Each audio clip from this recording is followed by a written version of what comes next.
2nd Infantry Brigade. Action! Breaking news! Sir, good afternoon. Si John Diaz, dari sa Action Radio Bacolod, sir. Hello, Sir. Good afternoon.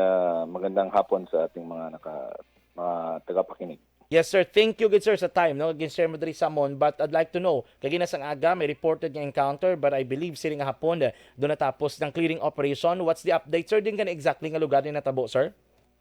Actually, kahapon pa na, sir, mga 11:40 kahapon sa Barangay Basak, Kawayan. Oo, pero the confirmation was finally updated nga may napatagid, sir, no? Oo, may napatay na isa ka NPA. Una, nakilala ni na si Ka-Art, pero may nagkadto sa kabangkalan na nilala siya na si Ramon Moico Enseñales siya. 64 years old ni siya. Taga Barangay Tambad, Kawayan. Again, sir, the name is Ramon Mojico? Moico Enseñales. Ka-Art ang panawag sa iya, sir. Ka-Art lang. Okay. Sir, He was positively identified by his former comrades na mga nagbalik loob na mga NPA, mga FRs natin, former rebels. sige. So I'd like to get first the details, no, dito sa may natabo nga encounter, sir, sa Kawayan. Paano, sir? Anong information na receive naton? Was this part of the combat patrolling or we just simply responded, sir, sa report ng sa mga pumulo dala sa area? We received a report, a tip from a concerned citizen na may mga armadong grupo sa lugar nila. So, pingkaduan sang tropa para i-check kung tudood magid. So, a firefight ensued, no? Actually, ang positively lang na na kitaan, mga more or less 5 sila. Pero we don't know kung may mga upod sila na grupo pa.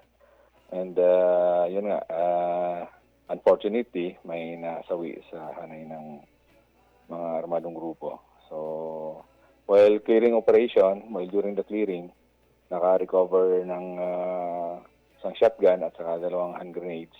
Tapos 3 cellphones at saka yung t-shirt na subversive t-shirt din ko nakalagay yung batayang pursong pampartido na BKP.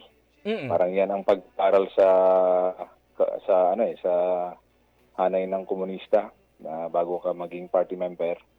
So yan ang mga na-recover sa area na encounter. So may mga hand grenade, may ibang pa mga personal mga gamit. Sir, ining 5 ka mga CTGs allegedly, no, nga mo to inisyalaton nga aninyo nakitaan. Anong ila kung activity dira sa area sang Kawayan, sir? As per report na pamalay-malay sila. Tapos nagapayong sang parang a sort of extortion activity. So kaya nga report sila kasi medyo na yung tao, naghihirap na nga sila, tapos kilkilan pa sila. Kaya talagang ma-report sila na ng mga pamuluyo sa lugar. So as a government forces, mandate natin to maintain, secure yung area, to maintain peace. So we responded to the call, to the report of the concerned citizen, kaya nakatuan ng tropa. Okay. Again, it's Barangay Basak, Kawayan, no? So, buot silingon, sir, diri sa Kawayan, compared to, for instance, no, diri sa may Central Negros or Northern Negros, the Philippine Army is saying nga wala na yasang grupo nga naga-exist. Ang ining 5 ka mga CTG nga naka-enkwentro kahapon sa 15th Infantry Battalion, can we consider them as a group, good sir, nga still existing or mga remnants? Remnants na actually itong Southwest Front is dismantled guerrilla front na. So remnants na lang nabilin dyan. They are trying to recover and reactivate the area para mapalaki na naman nila. But of course, ma-feel natin ang sentiments ng mga tao natin na ayaw na sa kanila kaya nare-report sila. They are remnants na lang sila na trying to recover the area. Remnants, Ano no? na, Meaning magsiling kita remnants. They are formerly part, sir, sining Southern Negros Front. Southwest Front. Southwest Front sang Army. Yes. As another sang NPA, no? Sa NPA. mga sila ga-exist.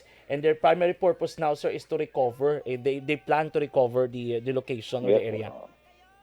Oo. Sir, balikan ko lang, no, sa kaso ni Muhiko. Anong background ni Muhiko, sir? Was he already been monitored before? Identified siya ng mga former comrades niya.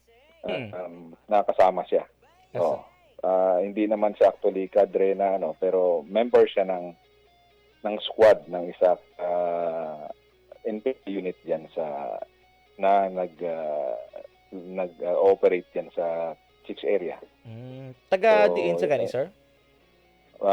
Ang pagkasabi is Barangay Tambad, Kawayan. Taga Kawayan lang man, no? Barangay Oo, Tambad, Kawayan man, sir, nga area. Member kung sa sila kita, ano siya, no? Active siya, meaning ara gid sa hublag nag-upod, sir. Oo, sir. Ang iya bangkay, ara karon sa Kabangkalan, sir. Kabangkalan, sir. Okay, pero binaka-claim na, sir. Yung may live-in partner siya, na lipatan ko lang ang name niya. Pero yun siya ang allegedly ginapuli-pulian niya kung wala siya sa ano. Wala sa hublag. Wala sa hublag. Kasi may ano yan sila may family integration na nirawag. May time na sila na ginatugtan sila mapuli and then balik na naman sa ano. So, yan yung ano nila. Sir, ano kalawig ang encounter, sir, nga natabo? Actually, dali lang, lipot lang, kasi konti laman sila. Nagdugay lang kay, of course, na clearing, sporadic exchange of fires na lang yung kay Abanga Palagyo, may mga putok-putok sila. Okay. So at least today we have confirmed nga ang napatay mo na si Ramon Mojito alias Art or Ka-Art, no? Isa ka-active member. But anyway, sir, anong aton dira nga panugyan sa mga residente, the goal or naligad, we were there sa may 303rd nga event, no? And nabatian man naton si Sir Season. Ang iyang nga message is to make sure that we end all the insurgency locally, sir, no? Kay para maka-focus kita on protecting our internal security. Anong mensahe ta, sir, sa mga pumuluyo, sir? Most probably the other members are still roaming around the area or even mismo sa mga NPA, sir. Sir, ang mensahe ko lang sa mga pamuluyo, ang mandate talaga ng forces is to preserve peace and to further development.